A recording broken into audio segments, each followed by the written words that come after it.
guys, there's so much going on right now. Guess what?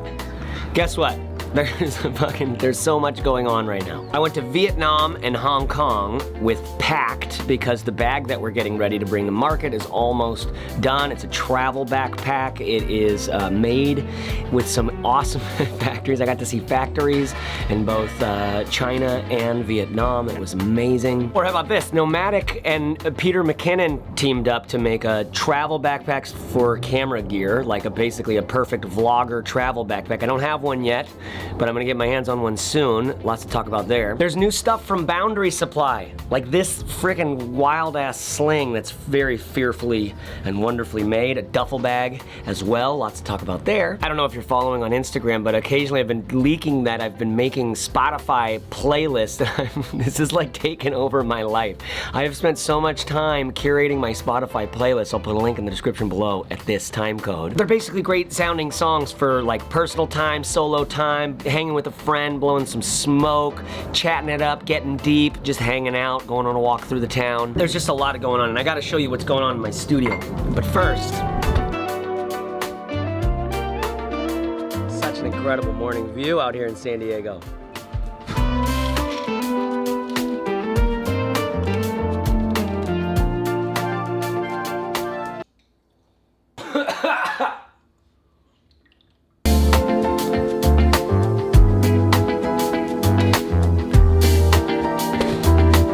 Now you gotta see the studio where we've got piles of bags. There's so many good bags that I have to put them into piles and I'm gonna group them together. This is all tech day bags. That's all like simple day bags that there's some of my favorite bags. Check this out. Some classic travel bags and then a bunch of new travel bags. I've also, not that you cared, I lowered my desk down so I can be sitting, and because I live like this studio, it's just such low ceilings. It's like a hobo parade back here. All right, so traveling in Vietnam and Hong Kong was incredible.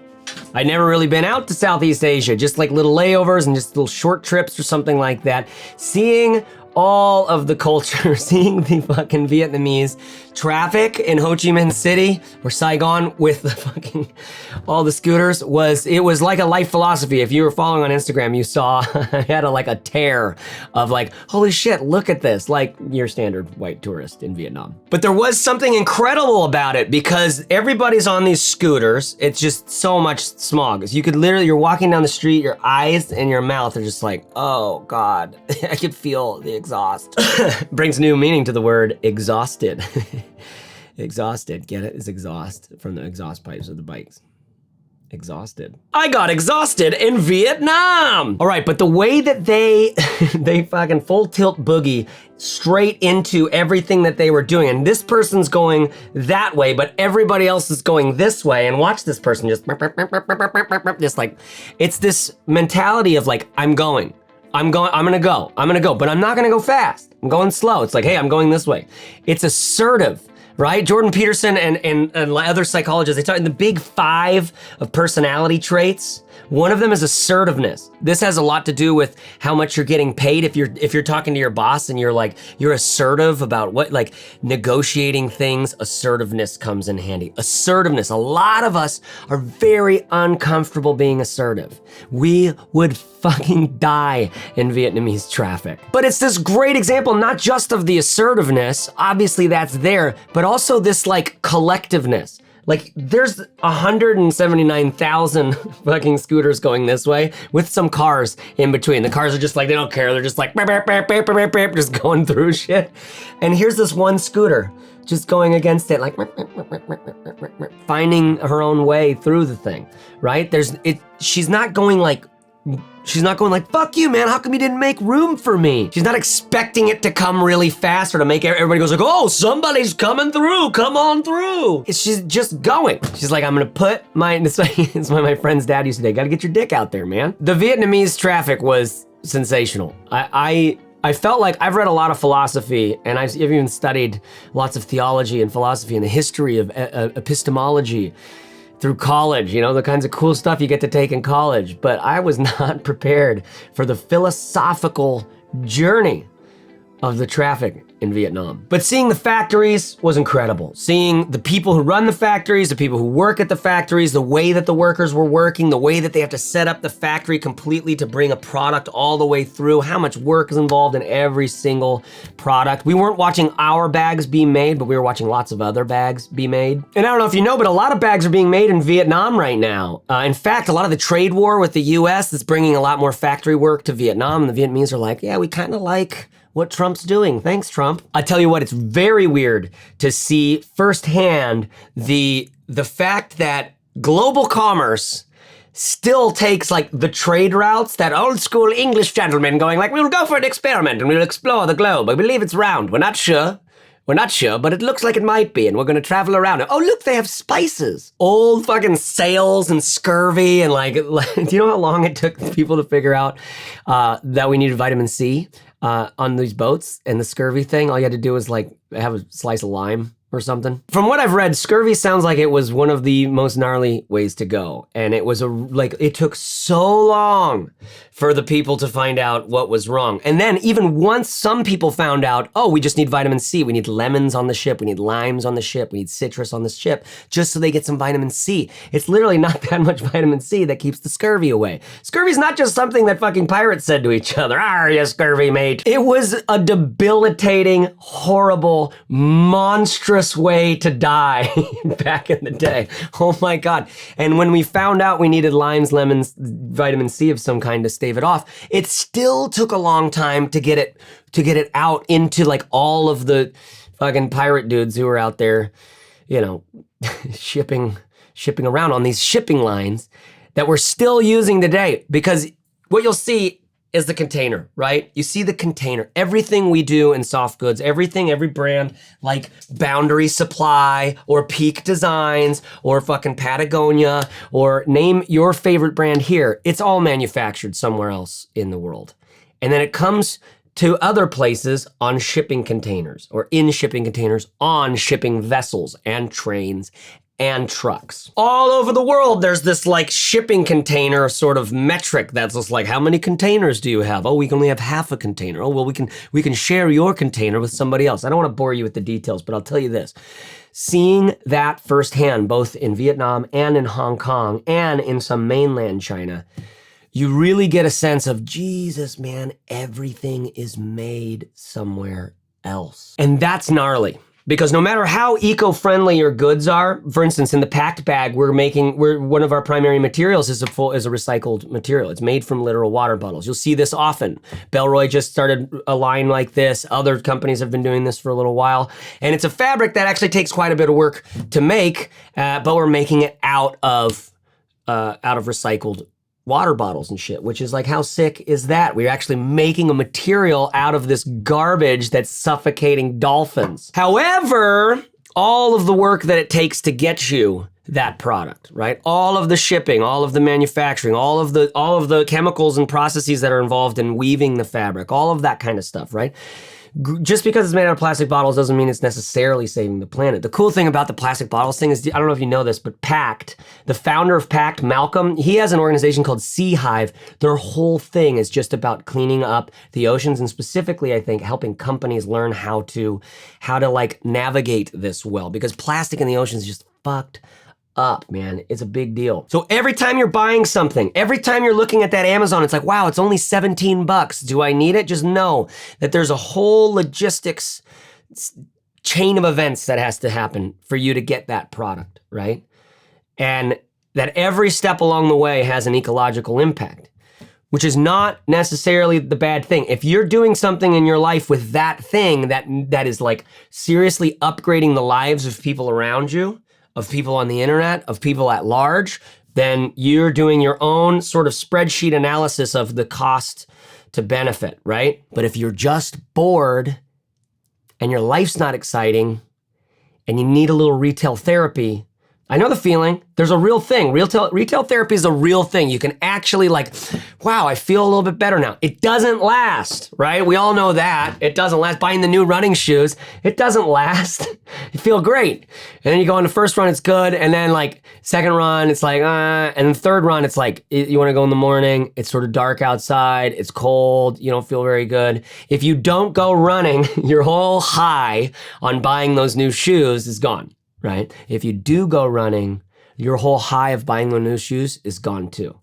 And you got a different high. It's like you're getting high on your own supply. You're going like, you know what? I'm glad I fucking did that. Now nobody can sell you that.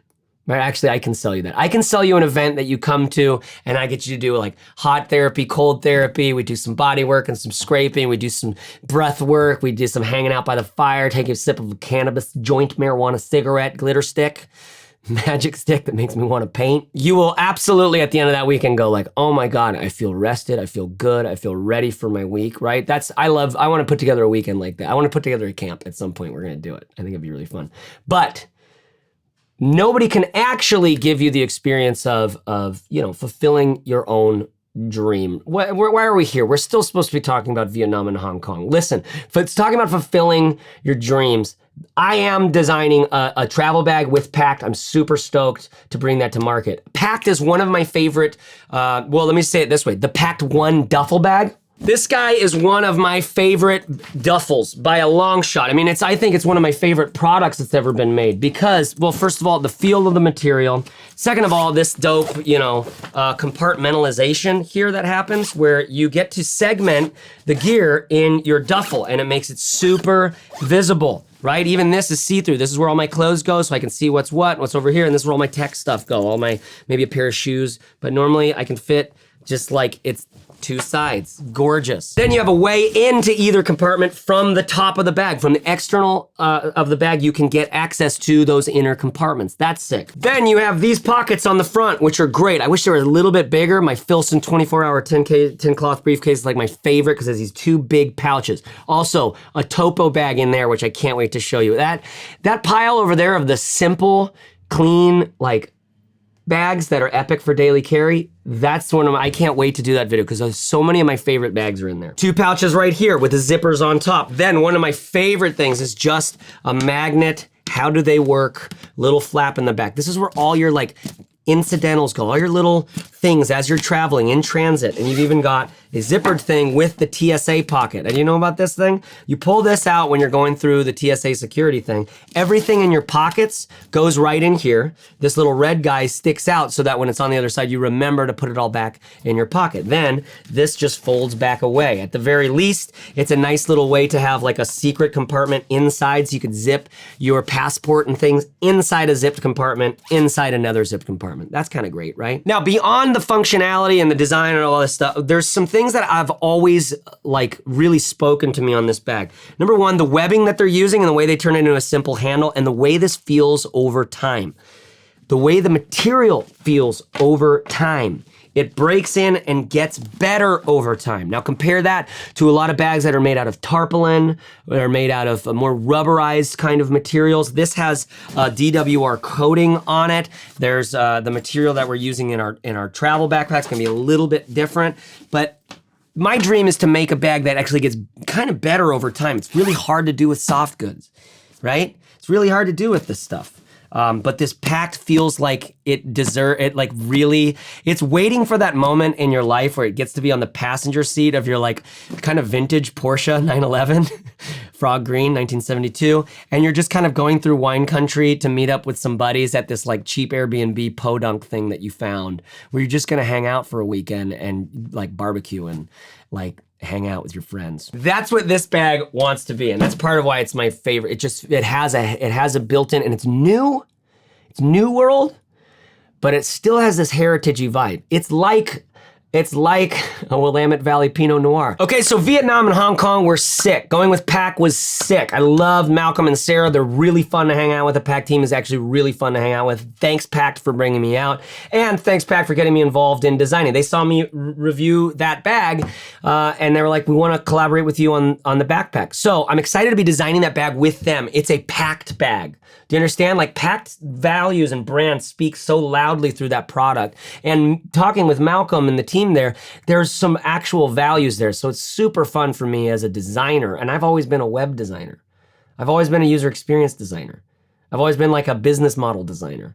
So to design the actual product, because I've been geeking out about that my whole life, right, is really fun. It's a Pakt bag, okay? And it's a travel backpack because the duffel's so sick, but there's nothing like traveling hands-free. They're just, it's the best. This trip, I actually traveled with my roller Shimoda bag with all my tech gear in it. Because I had to bring all my camera stuff. I didn't know what I was gonna be doing, but I wanted to be set up. So I had, dude, let me tell you what I had. All right, now, I'm the bag guy. I know all about the bags. Do you know what I mean? And yet, what I traveled with was a $120 Topo core pack.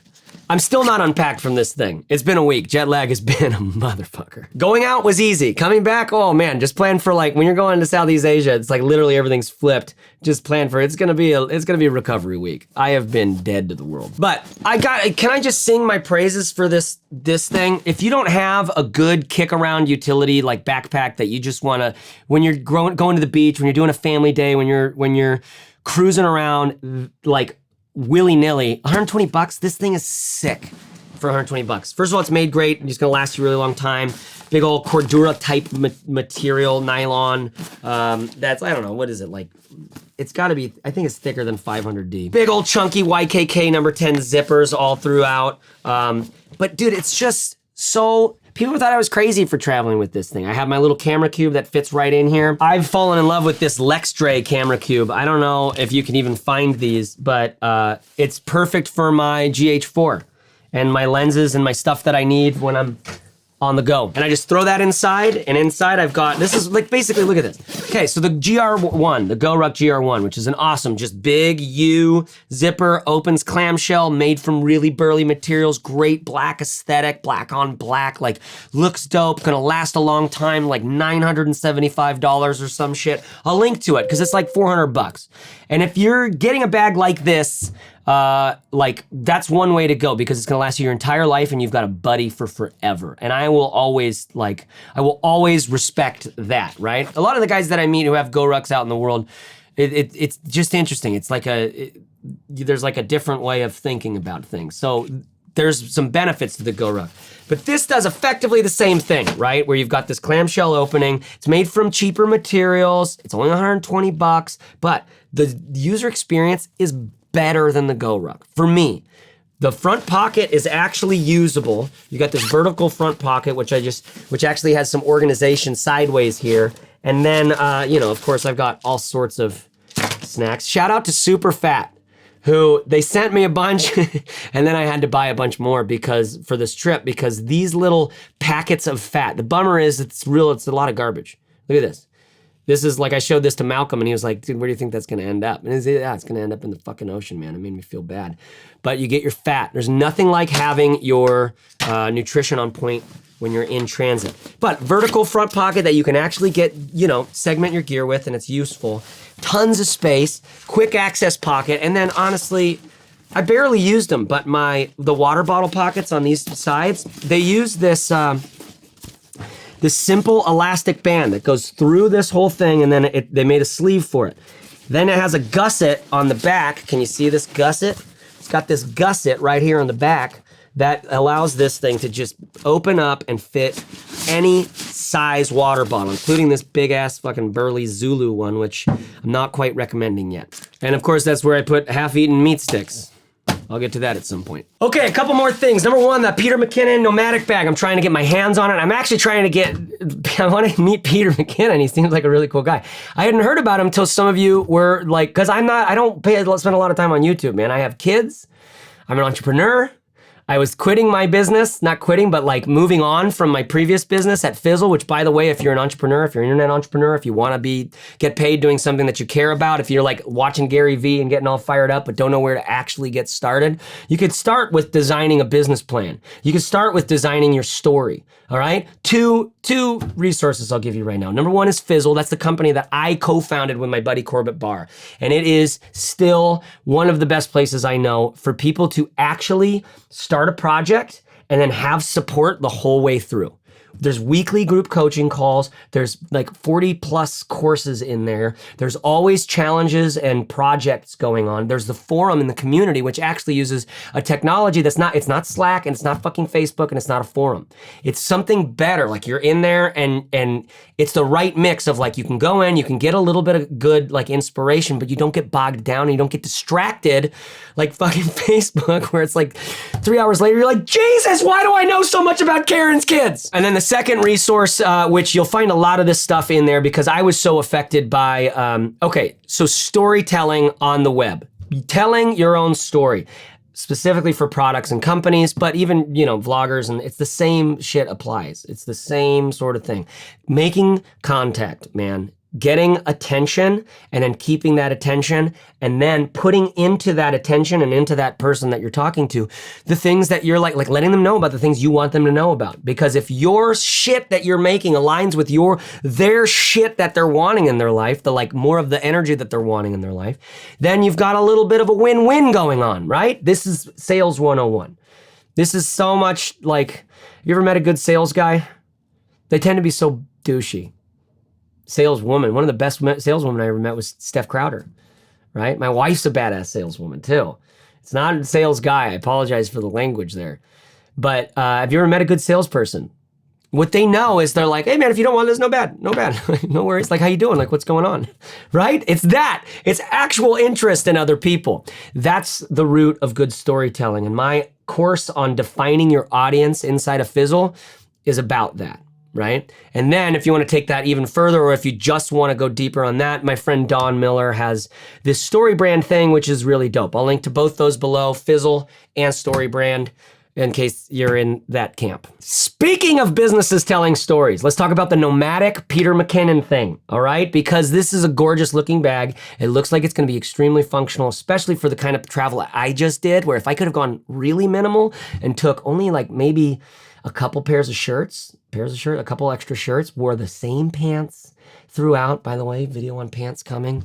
Shout out to Western Rise's pant, and to also, what else did I take? Dewar's chinos.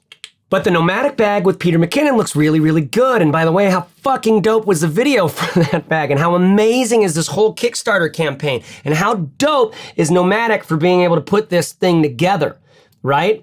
All of them are gonna make so much money off of this thing because Peter's audience is so big, it's ridiculous. And everybody in that audience needs a camera bag, right? So this is a fascinating case study from the perspective of a company making a solid product, working with actual practitioners, camera people, to make this product good. And then those people that they worked with happen to also have this massive audience to sell the bag into. Welcome to the future of business, where you're going to find people partnering with influencers to bring products to market that have a story beyond just like, my grandpa was a leather worker and I'm a leather worker and then we made leather bags, right? It's like we need to make better products that are like for right now, which is what's so cool about, I guess, digital technology, that we're all like, I'm making these videos. Like how many fucking bag makers are watching these videos? Do you want to know? Like lots.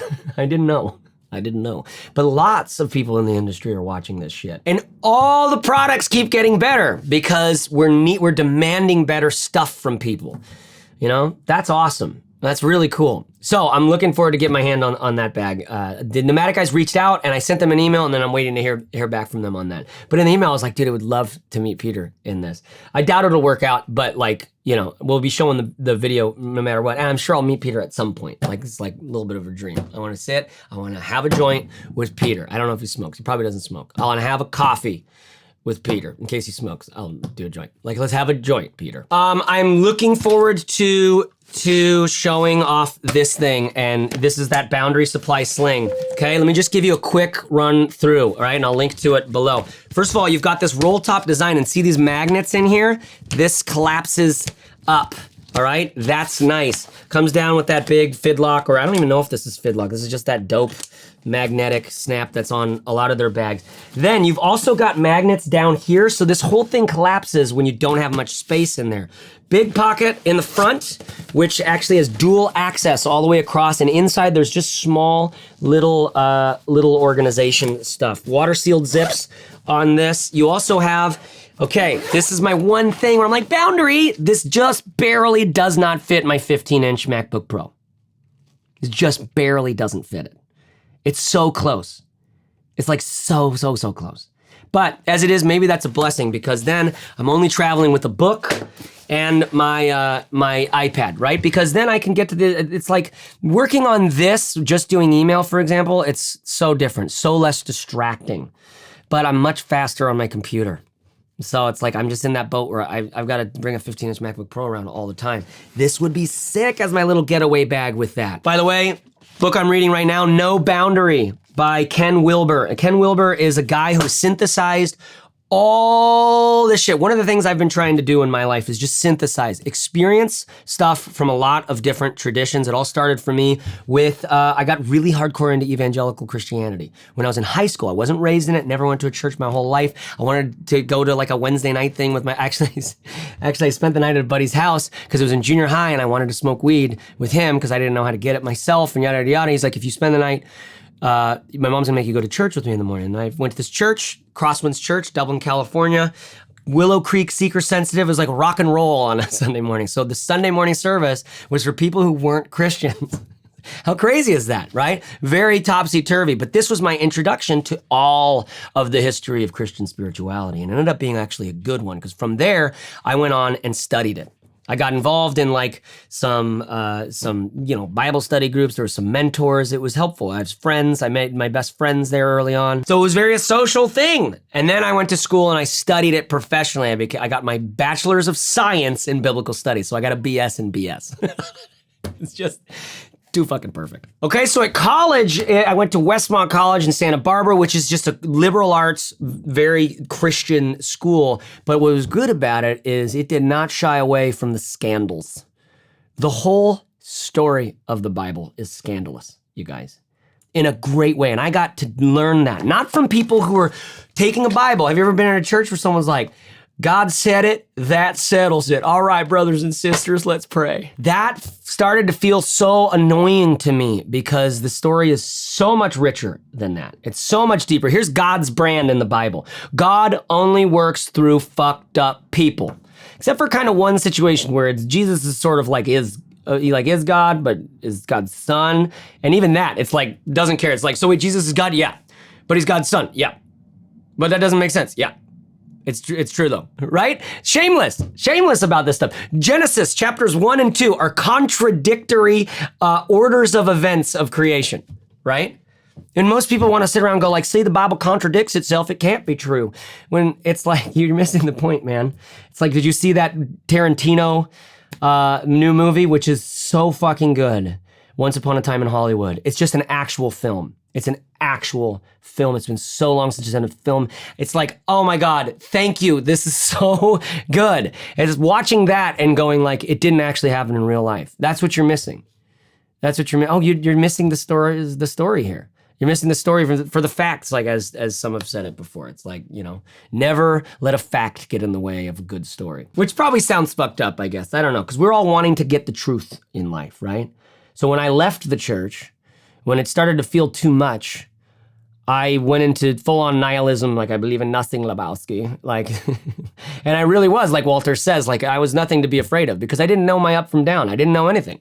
I didn't know the whole gang, and I didn't want to know anything.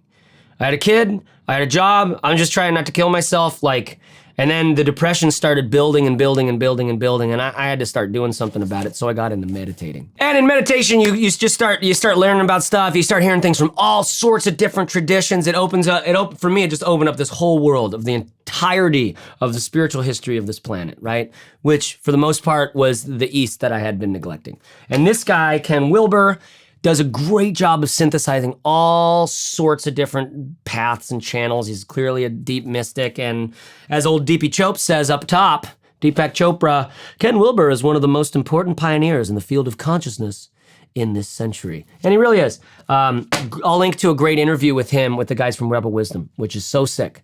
It's so exciting right now in the world of consciousness, in the world of understanding stuff, because we've really got a lot of history, but it's just like you can't get people interested in thinking about thinking.